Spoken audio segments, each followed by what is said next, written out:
이상은 하나님의 말씀입니다. 사순절을 시작하면서 이 날을 기억하고 또 주의 성전에 오셔서 주의 고난에 동참하며 십자가 영적 의미와 또 십자가를 지고 살아가기를 다짐하는 여러 성도님들에게 주의 이름으로 축복합니다. 특별히 오늘 이 밤에 우리 이제 주일학교 아이들, 우리 또 학생들도 들어 참석을 했는데, 우리 주일학교 아이들 좀 그 자리에 좀 다 일어나죠. 그리고 우리 학생들, 청소년부도 그 자리에 다 일어나세요. 특별히 우리 아이들에게 하나님의 크신 은혜와 지혜와 또 하나님이 또 지경을 더욱더 넓혀지기를 주의 이름으로 축복합니다. 자, 다 자리에 앉으세요. 이제 오늘부터 사순절이 시작됩니다. 사순절은 오늘부터 3월 30일까지입니다. 그리고 이제 사순절 3월 30일이 끝나면 그 다음 31일은 어떤 날일까요? 부활절입니다. 그러니까 우리가 사순절에 이제 고난을 묵상하고 십자가를 우리가 그렇게 또 짊어지지만 고난 자체가 목적이 아니라 십자가 자체가 목적이 아니라 그 고난과 십자가 뒤에는 부활의 소망과 축복이 있는 줄로 믿으시기를 주의 이름으로 축복합니다. 자, 사순절이 되면 가장 많이 사용하고 묵상하는 단어 중에 하나가 비아 돌로로사라고 하는 말이죠. 이미 잘 알고 있는 분도 계시겠지만 비아라고 하는 말은 라틴 말로 길이라고 하는 말이죠. 그리고 돌로로사는 고난, 고통이라고 하는 단어입니다. 그래서 합치면 이제 고난의 길, 고통의 길이라고 말하는데요. 이 비아 돌로로사의 길은 빌라도 법정에서 그리고 갈보리까지의 거리를 그렇게 말합니다. 잘 아시다시피 이제 예수님께서는 빌라도 법정에서 신문을 당하셨어요. 그리고 이제 그 오른쪽에 보시면 성전 북서쪽에 안토니오 요새라고 하는 그런 요새가 있는데 바로 그 안에 이제 법정이 있습니다. 그래서 빌라도가 예수님을 신문했다 그래서 이후로는 흔히 우리가 빌라도 법정이라고 그렇게 부르고 있습니다. 그리고 이제 여기에서 신문을 당하시고 그리고 이제 채찍을 맞으시고 십자가를 지시고 그래서 갈보리 언덕까지 그렇게 십자가를 지고 가시는데 이게 한 2000피트 정도가 됩니다. 미터로 환산하면 한 600m 정도가 되죠. 입체적으로 보면 주님이 가신 길이 이런 길로 이런 이제 길을 통해서 갈보리까지 올라가십니다.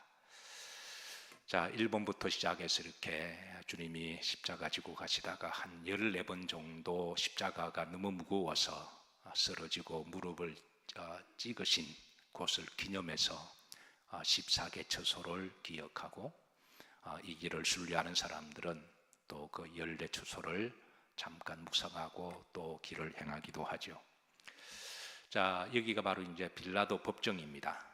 주님은 여기에서 빌라도에게 신문을 받으셨고요.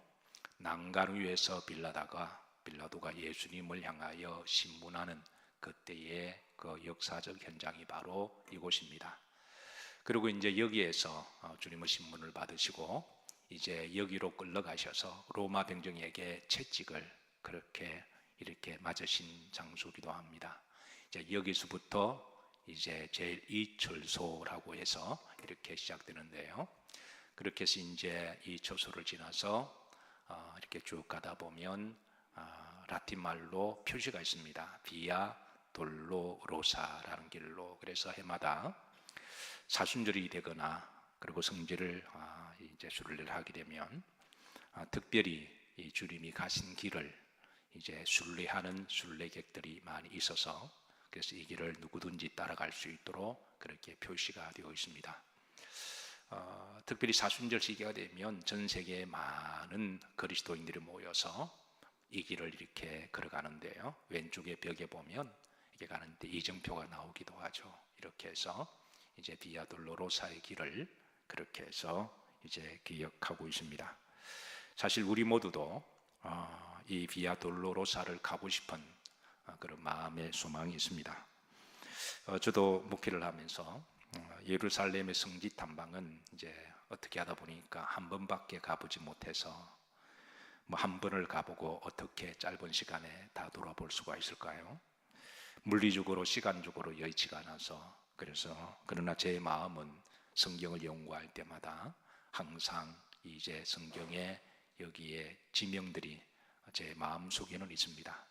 그리고 가끔은 그런 기도를 합니다. 하나님 허락하시면 이 사순절 부활절 어간에 한번 꼭 성지를 방문해서 예수님 당시에 이 사순절을 어떻게 보내셨는지, 그리고 부활절을 어떻게 보내셨는지, 유월절 어린 양은 어떻게 잡고 싶은지 잡는지, 물론 제가 성경이나 또 여러 가지 자료를 통해서는 제가 어느 정도 알고 있다고 하지만, 그러나 또 현장에 가서 직접 경험하는 것은 또 다른 문제여서, 근데 목회라고 하는 것이 사실 사순절 기간이나 이 부활절 기간, 특별히 이 기간을 목회자가 자리를 비울 수가 없는 거죠. 그래서 부활절을 항상 섬기는 교회 섬기다 보니까, 그래서 이 사순절이나 부활절 기간에 이제 현장에 가보지 못한 그런 안타까움이 있습니다. 아마 그건 여러분들도 마찬가지일 거예요. 어떤 분들은 아마 성지를 마음의 고향으로 늘 있으시지만 한 번도 가보지 못한 그런 분들도 계실 겁니다. 그래서 그러나 우리가 비록 물리적으로 시간적으로 우리의 영혼의 고향 예루살렘, 주님이 걸으셨던 그 길을 우리가 밟지는 못하지만, 그러나 우리가 그 주님이 가신 그 길을 영적으로 우리가 함께하고 우리 마음속에 십자가의 흔적을 담아두고, 그리고 주님이 말씀하신 대로 누구든지 나를 따라오려거든 자기를 부인하고 자기 십자가를 지고 자신의 삶의 현장에서 그렇게 살아가신다면 주님이 또한 기뻐하시리라고 그렇게 믿습니다. 비록 공간은 떨어져 있지만 성령의 역사는 시간과 공간을 초월하시기 때문에 하나님은 물리적으로 공간과 시간의 제약을 받지 아니하신 분이고, 우리 형편과 처지를 아시고 우리의 마음을 아시고, 이제 이곳에서 주님의 몸된 교회에서 드리는 이 비아 돌로로사의 사순절의 여정이 오늘부터 3월 30일까지 여러분 마음속에 늘 함께 하셔서, 그래서 주님의 십자가의 의미를 다시 한번 되새기시고, 그리고 십자가 너머로 이제 부활의 영생의 소망이 여러분 것들이 되시기를 주의 이름으로 축복합니다. 자, 마태복음 16장 24절에 주님은 이렇게 말씀하셨습니다. 다 같이 합독하십니다. 이에 예수님께서 제자들에게 이르시되 누군지 나를 따라오려거든 자기를 부인하고 십자가를 지고 나를 따를 것이라. 우리는 손등에 십자가를 표시했습니다. 손등에 새기는 게 목적이 아니겠죠. 이 손등에 있는 십자가는 여러분들이 이제 교회 나가실 때 이렇게 다 지워도 괜찮습니다. 그러나 지우기 전에 집에 가실 수도 지우도 좋으시고, 지우기 전에 이 십자가 흔적이 여러분의 마음속에 이렇게 새겨 놓으시기를 주의 이름으로 축복합니다. 그리고 나서 마음속에 있는 십자가가 오늘 주님이 하신 말씀처럼 내 삶의 현장에서 나를 부인하고, 그리고 우리가 그런 삶을 살아간다면 그 흔적이 내 몸의 흔적에서 내 마음의 흔적으로, 또 내 발걸음의 흔적으로, 내 입술의 흔적으로, 그리고 주변 사람들에게 그렇게 십자가가 전해진다면 아마 주님이 매우 기뻐하시는 사순절 여정이 되리라고 믿습니다. 자, 초대교회 성도들은 사순절이 시작되면 이런 질문으로 서로 인사를 했습니다. 당신은 그리스도를 위하여 고난을 받을 준비가 되어 있습니까? 사순절 기간 동안은 이렇게 자주 질문을 서로 인사를 주고받았습니다. 자, 옆을 한번 보시면서 서로 인사하실까요? 당신은 그리스도를 위하여 고난 받을 준비가 되어 있으신가요? 한번 물어보시죠.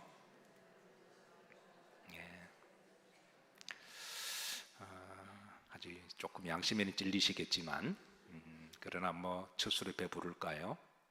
그렇게 계속 우리가 묵상하면 우리가 준비가 되지 않을까 생각합니다. 그리고 또 다른 인사를 합니다. 네, 준비가 되었습니다 라고 대답하면 또 이런 인사를 합니다. 따라서 하십니다. 당신은 그리스도를 위하여 고난받고 있는 삶은 무엇입니까?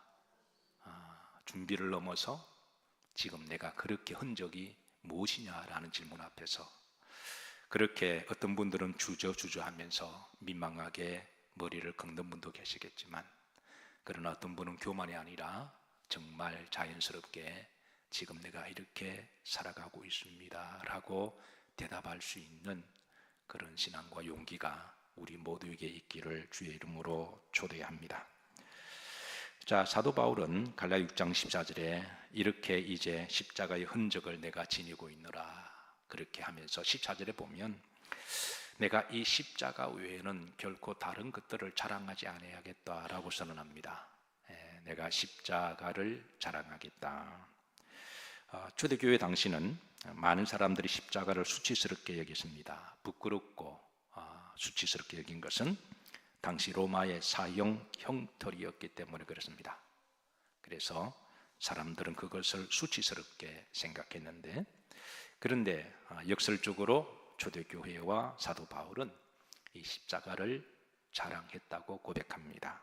왜냐하면 그 십자가에 예수님이 달려 돌아가셨기 때문에 그럽니다. 좀 더 깊이 들어가면 주님이 왜 십자가에 달려 돌아가셨는지, 그리고 그 목적이 어디에 있으신지, 그 십자가의 영적 의미를 안다면 십자가의 비밀을 아는 성도들은 십자가를 자랑하게 되는 것이죠. 그래서 바울은 이 십자가를 자랑한다라고 선언하고 있습니다. 사순절이 되면 주로 이마에 십자가의 성호를 그으면서 십자가를 새겼습니다. 그리고 이제 십자가를 좀 더 묵상했는데요. 이 초대교회 때 행해진 사순절의 풍습은 이렇습니다. 첫 번째, 종려나무의 재로 이마에 십자가를 그렸습니다. 종려나무를 태운 재나 숯을 가지고 이렇게 이제 이 풍습을 시작했다 그래서 이 재가 애쉬잖아요, 애쉬. 그리고 사순절 부활절을 역산으로 해서 40일을 주일을 빼고 역산으로 계산하면 이제 수요일이 시작됩니다. 그래서 애쉬 웬지데이라고 그렇게 불렀죠. 자, 이마에 재로 십자가를 그린 성호를 긋는 의미는 세 가지 뜻을 담고 있는데, 첫 번째, 주님의 고난에 내가 구체적으로 동참한다고 하는 신앙 고백적 의미가 있습니다. 내가 이제부터 사순절 기간 동안이라도 내가 구체적으로 동참하겠습니다 라고 하는 몸의 신앙 고백을 담고 있고요. 두 번째, 원래 죄에 대한 사고로 죽을 사람은 주님이 아니라 우리 자신들인데, 그래서 이 죄에 대한 회개를 담고 있습니다.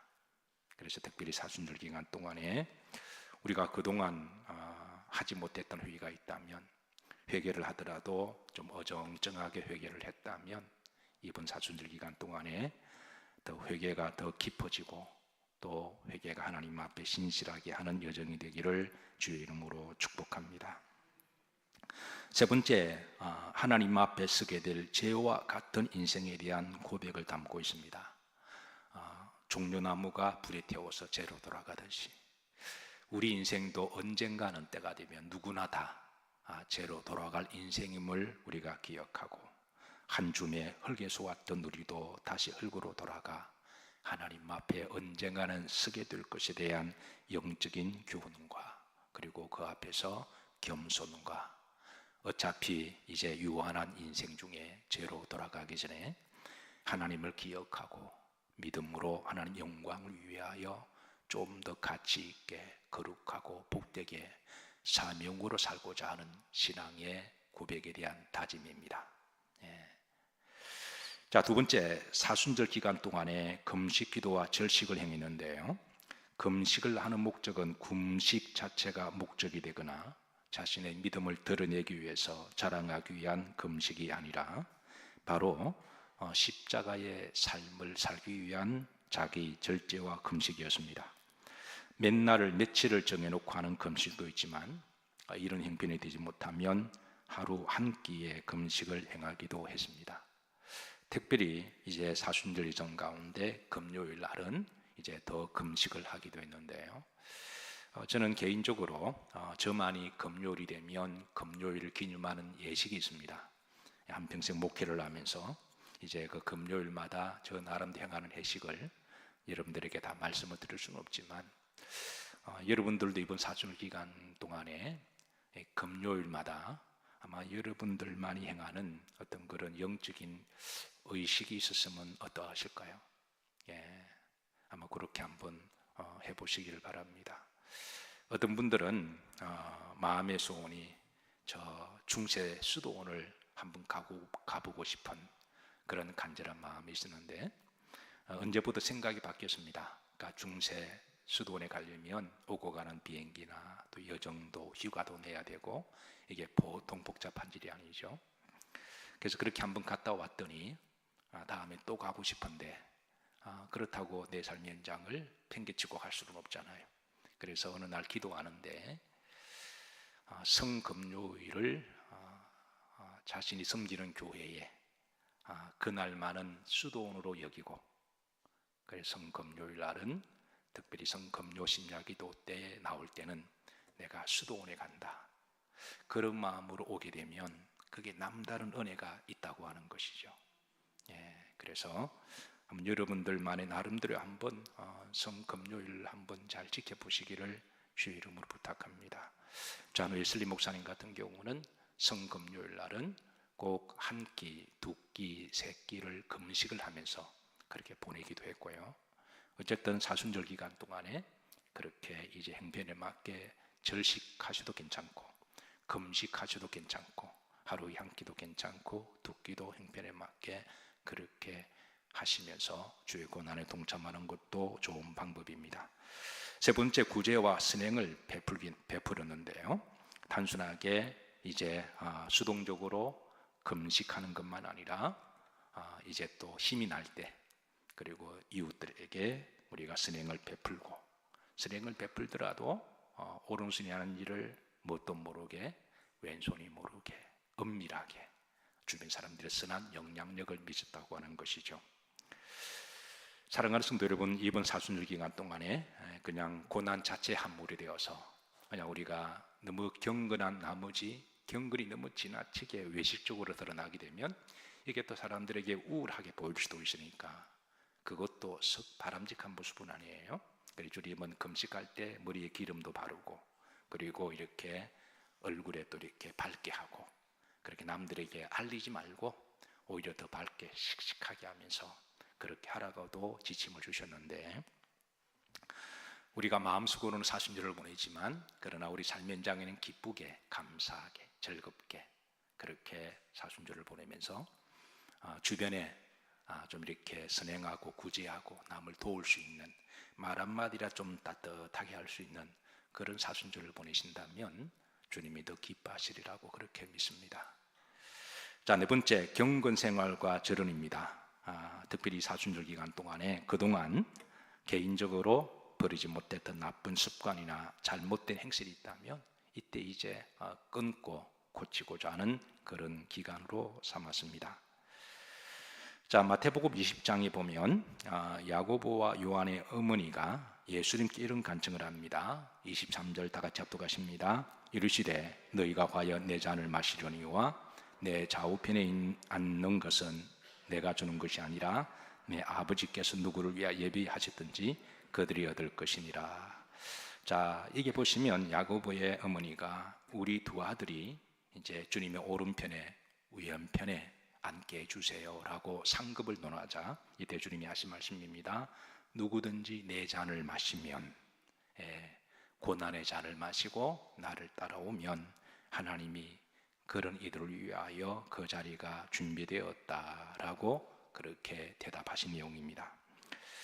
사랑하는 성도 여러분, 이 사순절이라고 하는 것은 이제 영어의 the Lent라고 그렇게 이야기를 하죠. The Lent라고 하는 것은 이중적 의미가 있습니다. 렌트라는 말은 고난이라고 하는 말의 뜻도 있지만 그리고 동시에 보험이라고 하는 뜻을 가지고 있죠. 그러니까 사순절은 이제 고난과 아픔과 십자가 영적 의미가 있지만 그리고 그 고난을 우리가 흔적을 가지고 이제 따라가다 보면 그 고난의 끝자락에는 이제 부활의 봄이 기다리고 있고 그리고 이제 부활의 선물이 하나님이 준비하고 계신다고 하는 것이죠. 자, 초대교회는 이렇게 사순절을 달 끝나고 나면 이제 부활절이 되면 이제 사도들이, 교부들이, 주의 종들이 이제 세례식을 베풀었습니다. 그리고 이제 그때 새로 주님을 영접한 성도들에게 세례식을 거행하면서 세례 예식 전에 이제 미리 2주간 동안의 준비 기도를 시키고 금식과 절제를 하게 했습니다. 그리고 이제 마침내 부활절에 새로 입교한 그리스도인들에게 세례 예식을 통하여 이렇게 묻습니다. 따라서 하십니다. 당신은 고난을 받을 준비가 되어 있습니까? 이게 요즘하고 좀 많이 다르죠. 요즘은 예수님을 믿는 이유가 무엇입니까? 라고 그러면 의외로 많은 분들이 복을 받기 위해서, 고난을 받기 위해서가 아니라 복을 받기 위해서. 물론 그렇게라도 교회에 와서 나중에 복음의 진수를 알면 괜찮아요. 근데 초대교회는 복을 받기 위해서가 아니라 사도들이 가르쳐 준 것은 고난을 받을 준비가 되었나요? 아마 오늘 이 시대에 너무 세속화된 나머지 오늘 이 시대에 주의 종이 새 가족이 들어왔을 때 제가 이제 교회 다니겠습니다 그런 분들에게 제가 이렇게 질문한다면 앞으로 우리 교회 나오시면서 고난을 받을 준비가 되셨나요? 라고 물어본다면 아마 어떻게 할까요? 아마 다시 돌아가지 않을까요? 그러니까 초대교회와 요즘 시대와 아주 많이 다른 그런 모습이죠. 그러나 비록 복을 받기 위해서 교회에 왔다고 할지라도 하나님 은혜로 교회의 문은 항상 열려 있고 또 그런 분도 나중에 성령 체험하고 복음의 진수를 알면 이제 당신은 그리스도를 위하여 십자가를 질 각오가 있습니까? 라고 물어보면 우리가 확신을 가지고 또 감사함을 가지고 아멘 하리라고 믿습니다. 여러분들이 이미 이제 복음을 아시는 분이니까 제가 묻기는 좀 민망하고 서로 옆 사람들에게 한번 물어보세요. 그게 더 좀 리얼할 것 같아요. 옆으로 다시 한번 보시면서 당신은 주님을 위하여 고난받을 준비가 되어 있으신가요? 한번 서로 물으시고 확답을 받으세요.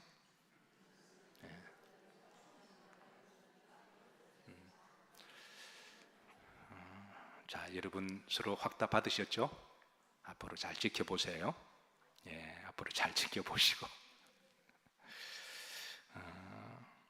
이럴 때에 세례자들은 아멘, 결연의 의지를 가지고 아멘 그렇게 대답했습니다.